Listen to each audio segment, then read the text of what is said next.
Présentez-vous aux internautes qui nous suivent sur la chaîne Web TV des Collines et sur le site ecodescollines.com. Je m'appelle Sixto, je suis un citoyen basque qui vient depuis 2 années et demie à la région et qui veut développer avec la famille.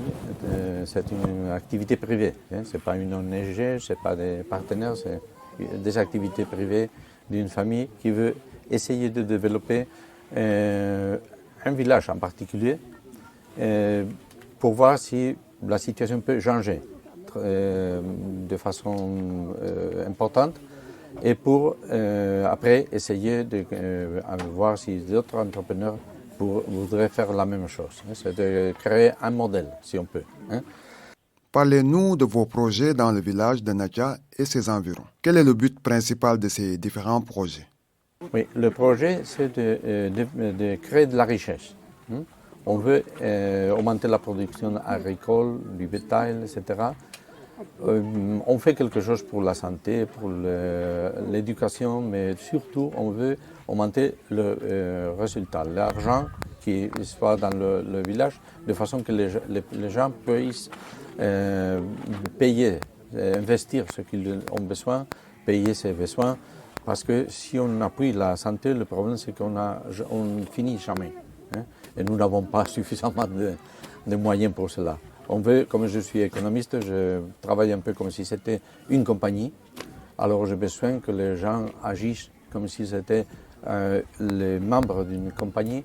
Et là, ici à Nakia, nous avons trouvé une population qui est derrière le projet, qui collabore, qui pense chacun à lui-même, mais chacun à la communauté. Et ça marche très bien jusqu'ici, vraiment. Ça va transformer le village dans un village très prospère, j'espère. Comment êtes-vous entré en contact avec les habitants du village de Nakia pour la première fois? C'était le hasard. Mes enfants, ils étudient à une école basque et une professeure connaissait nos ambitions de créer cette expérience en Afrique en général. Mais Afrique, c'est énorme et Sénégal, c'est le pays avec les meilleures communications avec l'Espagne. Alors on a passé d'abord au Sénégal. Après, on a connu cette professeure, elle connaissait un jeune homme qui avait été déjà 2 étés à Bundukondi. Alors, il m'a amené, je lui ai invité à venir avec moi. Il m'a fait connaître Bundukondi et la zone. On a fait des différentes activités finalement dans tout ce village, mais finalement on a voulu se concentrer dans un. Et c'est lui qui répond comme un bloc, comme une communauté, qui sont très travailleurs, très bien organisés, et avec un esprit de communauté.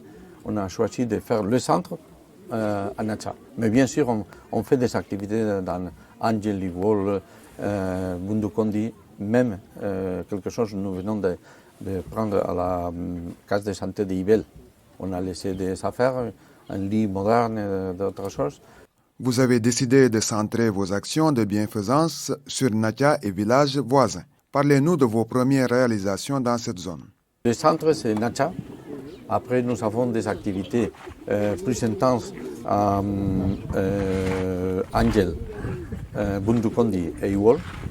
Je pense que c'est déjà 7 jardins pour les femmes. 3 d'entre eux, on les a doublés cette année. Ici à Nakia, à Angel, à Iwol. 3 communautés de femmes qui ont fait un très bon travail. On a doublé la surface, on a mis des puits pour faciliter le travail. Maintenant, à Angel, on va mettre aussi une pompe manuelle et on va faire l'eau arriver jusqu'au jardin.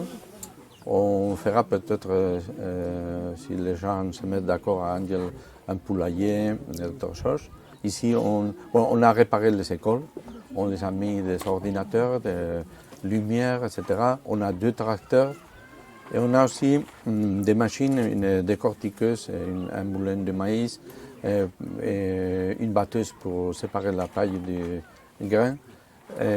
On fait ces machines pour éviter les travaux, l'excessif travaux des femmes, pour qu'elles puissent avoir du temps pour aller travailler au jardin, produire des aliments et même vendre. On a acheté des motos pour chaque village pour permettre aux femmes d'emporter ces produits à la vente, même jusqu'au Kédougou, dans des conditions raisonnables.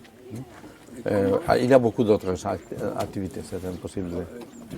Et après, on fait des choses ponctuelles, surtout par exemple les tracteurs. Il y en aura plus dans le futur. Nous voulons d'avant que notre équipe apprend bien le métier, fait une haute productivité parce que la productivité était encore basse. Mais nous sommes allés apprendre et nous espérons faire par exemple cette campagne beaucoup mieux.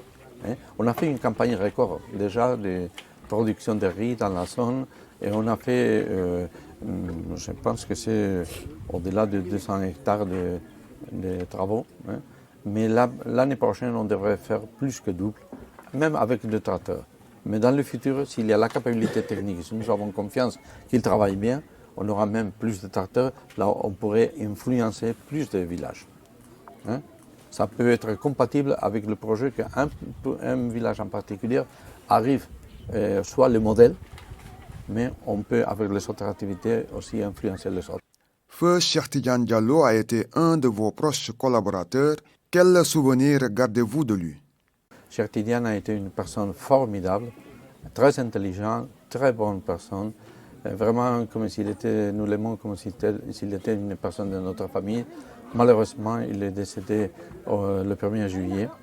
C'est maintenant M. Saliou Kanté qui continue la coordination du projet.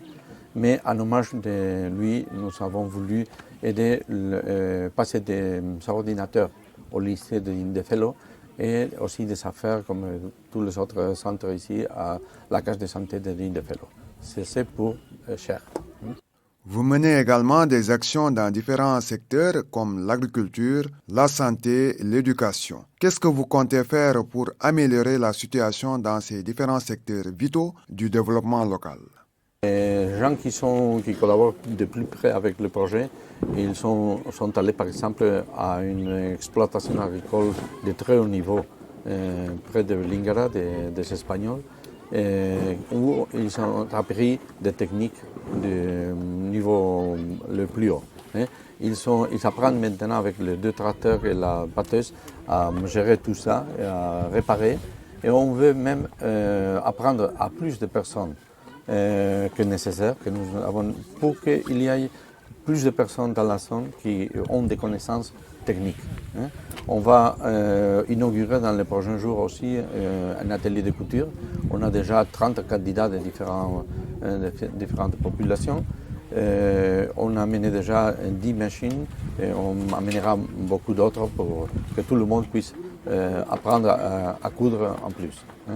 On va faire une case des tout petits pour commencer l'éducation à partir de 2 ans, de façon que quand ils arrivent à l'école, ils sont déjà puissants du point de vue intellectuel, ils peuvent apprendre vite.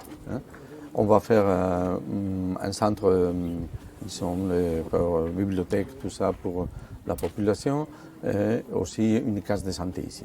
On a amené aussi un container de presque 10 tonnes de matériel avec l'aide très importante de la douane de la région de Kédougou, M. Aliou Yalo, du chef du district sanitaire, qui nous ont donné beaucoup à pouvoir faire ça d'une façon simple, rapide. Le conteneur est là derrière moi et plein de lits, par exemple, qu'on a donné à l'hôpital de Kédougou à certains cas de santé sous la supervision, bien sûr, des autorités sanitaires dans les cases de santé aux alentours. On a amené des chaises à roues pour transporter les malades dans l'hôpital de Kédougou. Et je pense que, je ne sais pas, 2 centaines peut-être de boîtes de matériaux sanitaires, scolaires, pour distribuer dans les villages. Et le sanitaire, tout ce qui est complexe, on l'amène à l'hôpital de Kédougou parce que c'est là qu'il y a des experts capables d'utiliser ça. Par exemple, 2 défibrillateurs aussi, on a amené pour sauver les gens qui ont une attaque cardiaque. Parlez-nous un peu de vos expériences et le motif qui sous-tend vos actions dans une zone aussi reculée. Bon, je vous ai dit, je suis économiste, je pense toujours aux numéros, au développement des compagnies. J'ai eu beaucoup d'expérience dans des multinationales avec des milliards d'employés dans des différents pays. J'ai travaillé en Allemagne, aux États-Unis, au Brésil, la Chine, l'Espagne bien sûr. Alors je voulais appliquer toute cette connaissance à essayer de faire quelque chose. Mais j'étais aussi le président d'une ONG. J'avais trouvé que les ONG, elles font une école ici, un hôpital là, mais elles ne transforment pas la société. Je voulais, avec ce type d'activité, des microcrédits, tout ça, pousser les gens à confier à eux-mêmes. Et on a trouvé, on trouve des entrepreneurs qui commencent à faire des choses, qui avaient besoin seulement d'un petit push pour faire le premier pas. Et nous les aidons à faire ce premier pas. On ne donne pas de crédit pour la consommation. C'est seulement pour faire un projet qui sera capable de payer le crédit qu'on a demandé. Quel modèle économique voulez-vous expérimenter ici à Natia et dans les villages voisins? Nous ne donnons le crédit que dans le village centre et un peu dans d'autres, ces villages à côté. Nous privilégions les femmes et les gens qui ont plus besoin. Par exemple, les tracteurs, ils travaillent pour tout le monde, 1 hectare gratuitement, pour chaque famille, 1 hectare gratuitement. Après ça, il faut payer une quantité raisonnable, mais il faut payer pour les dépenses des tracteurs, des conducteurs, etc. Nous avons amené beaucoup d'argent et on ne va retirer rien, jamais, pour l'Espagne. Alors, ce qu'on nous paye de crédit, par exemple, ça va pour faire le prochain crédit. Ce qui obtient le tracteur, ça sera un jour, s'il y a suffisamment, pour acheter le suivant tracteur. Et en fait, même encore, toutes les années, nous apportons de l'argent de la famille directement pour donner support au projet. Comme économiste, je voudrais organiser dans le futur, si possible, peut-être une petite production ça pourrait être qualité, ça pourrait être une bédaille, des choses comme ça. Je voudrais essayer de produire quelque chose pour pouvoir l'exporter, même la vendre ici, bien sûr, au Sénégal, mais aussi pouvoir exporter en Europe, petit à petit, tiki-tiki, comme vous dites ici. Tiki-tiki, on fait les choses, on progresse toujours. Chaque année, nous sommes ici depuis 2 années et demie. Déjà, le nombre d'activités, la réponse, ça semble, je pense, comme si on aurait été 10 années. Mais on va faire encore.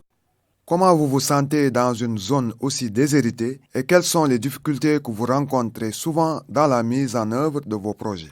Plus vite. Voilà. Comment vous vous sentez ici? Très à l'aise. Je n'ai qu'une chose que je dois protester. C'est contre l'excès de chaleur. Si le Sénégal était 10 degrés de moins chaud, je viendrais probablement vivre au Sénégal. Vous vous trompez quand vous allez en Europe. C'est mieux vivre au Sénégal, mais dans les conditions appropriées. Il faut se développer ici, il faut avoir la richesse, il faut aller à l'Europe comme touriste. Difficulté. Bon, parfois il y a des gens qui ne comprennent pas, qui voudraient avoir un certain argent pour enfin la consommation. Non, c'est pour créer la richesse, sinon on ne donne pas. Parfois aussi, les gens ne comprennent bien qu'est-ce que c'est une affaire. Je dois expliquer parce qu'ils peuvent demander plus qu'ils ont besoin, moins qu'ils ont besoin. Pour ceux qui ne faut pas faire d'autres choses, il faut, par exemple, on veut dans un de ces villages voir s'ils peuvent. Maintenant, ils prennent le fruit du baobab.